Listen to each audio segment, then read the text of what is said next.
एक Indian सहाफी journalist को newspaper लिखने के केस में अरेस्ट किया जाता है।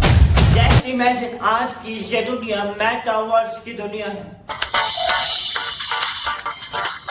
इससे पहले जब स्मार्टफोन और रेडियो टेलीविजन का इस्तेमाल किया जाता था, पाकिस्तान इंडिया पार्टीशन के बाद जब टीवी पर न्यूज खबरें चलाई जाती थी, यही खबरें पाकिस्तान इंडिया पार्टीशन से पहले हैंड राइटिंग, हाथ से लिखी जाती थी, जिसे हम न्यूज़पेपर का नाम देते हैं।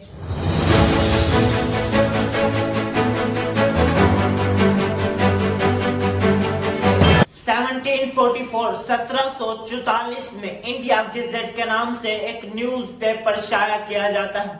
जॉन टर्नर नामी शख्स, जो कि अपनी एक तहरीर द गोल्डन ईस्ट में लिखते हैं कि India east India company gazette, जो कि इंडिया का पहला न्यूज़पेपर है, ईस्ट इंडिया कंपनी गेजेट हो या फिर इंडिया गेजेट, दोनों इंडियन जो गवर्नमेंट है उस वक्त की बरतानवी हुकूमत के कंट्रोल में थे, जिनमें हिंदू पर तनकीद और मुसलमानों पर तरह तरह के इल्जामात लगाए जाते थे।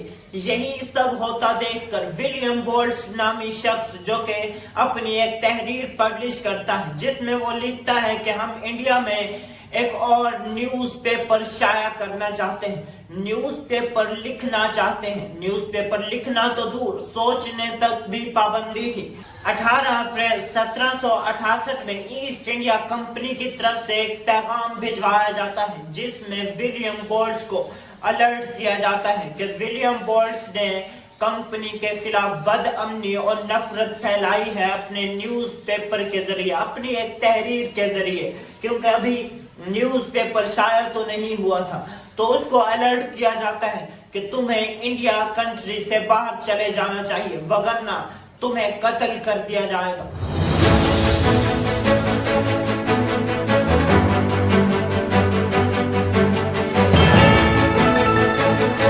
विलियम बोल्ट्स इंडिया सरजमीन से निकलकर यूरोपियन कंट्रीज में चला जाता है, लेकिन ठीक 12 साल बाद जेम्स हिकी के नाम से एक और शख्स सहाफत के मैदान में कदम रखता है। इस टाइम पर जब ईस्ट इंडिया कंपनी पूरे कंट्रोल कर रही थी सारे के सारे न्यूज़पेपर्स को, किसी और न्यूज़पेपर को लॉन्च करना बिल्कुल ऐसा था कि ये कंपनी के खिलाफ कोई साजिश है या उसकी मुखालफत है। इसीलिए ईस्ट इंडिया कंपनी की तरफ से एक बार फिर से जेम्स हिकी को धमकी दी जाती है, कत्ल करने की धमकी और मुल्क बदर करने की धमकी। लेकिन इस बार ये सहाफी जेम्स हिकी किसी की नहीं सुनता था। ये अपने न्यूज़पेपर में सीधा सीधा गवर्नमेंट के खिलाफ प्रोपेगेंडे करता था, साजिश करता था, यहाँ तक के गालियां दिया करता था अपने न्यूज़पेपर में। क्या लगता है ये सब होता देख ईस्ट इंडिया कंपनी खामोशी से बैठी नहीं? बिल्कुल नहीं, उसने एक्शन लिए, एक के बाद दूसरा, दूसरे के बाद तीसरा। पहली बार में ईसाइयों की इबादत गाह चर्च को खरीदो फरोख्त करने का इल्जाम लगाया गया, जिसके तहत उसको 4 महीनों की कैद की सजा सुनाई गई और 500 रुपए जुर्माने की सजा मिली। ये 4 महीने जेल का दौरानिया गुजरने के बाद जेम्स हिकी कंटिन्यूअसली अपना काम जारी रखता है।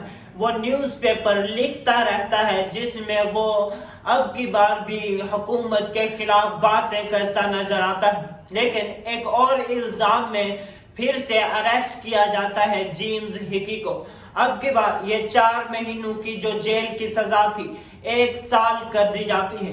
1 साल का दौरानिया गुजरने के बाद जब जेम्स हिकी को रिहा किया जाता है, उसको आजाद किया जाता है, तो जेम्स हिकी निकलते ही पूरी की पूरी गवर्नमेंट के खिलाफ बड़े बड़े इल्जामात लगाता है और इनकी पॉलिसियों को फेल करता है, एक्सपोज करता है। तो अब की बात गवर्नमेंट की तरफ से आखिरी एक्शन लिया जाता है कि वो जो डाक खानों के जरिए जेम्स हिकी अपने अखबारात को लोगों तक पहुंचाया करता था, उन डाक खानों पर पाबंदी लगाई गई कि वो जेम्स हिकी के अखबारात को लोगों तक नहीं लेकर जा सकते, उनको ये इजाजत नहीं है। इसी वजह से जब जेम्स हिकी अपने अखबारात लिखता تو وہ لوگوں تک پہنچانے کے لیے اسے 20 لوگ ملازمت پر رکھنے پڑے۔ اب 20 لوگوں کو ملازموں کو الگ سے تنخواہ دیتے رہنا، کچھ سال تو وہ یہ کام کرتا رہتا ہے، لیکن کچھ سال گزرنے کے بعد اس کا یہ کام ختم ہو جاتا ہے، اس کے نیوز پیپر بند ہو جاتے ہیں۔ جیمز ہکی معاشی طور پر اتنا کمزور پڑ جاتا ہے کہ وہ گورنمنٹ سے ریکویسٹ کرتا ہے کہ اسے کوئی نوکری دی جائے، کوئی ملازمت دی جائے، لیکن وہ نہیں دی جاتی۔ اب کی بار یہ جیمز ہکی کی معاشی طور پر اس کا گلا دبایا جاتا ہے۔ برطانوی گورنمنٹ کا ہندوؤں اور مسلمانوں پر طرح طرح کے ظلم اور تشدد، اس سے بھی کہیں بڑھ کر سوویت گورنمنٹ جو کہ روس میں مسلمانوں کا قتل عام کرتی رہی۔ ہم نے ایک اور ویڈیو میں ڈسکس کیا، یہاں کلک کر کے دیکھ سکتے ہیں۔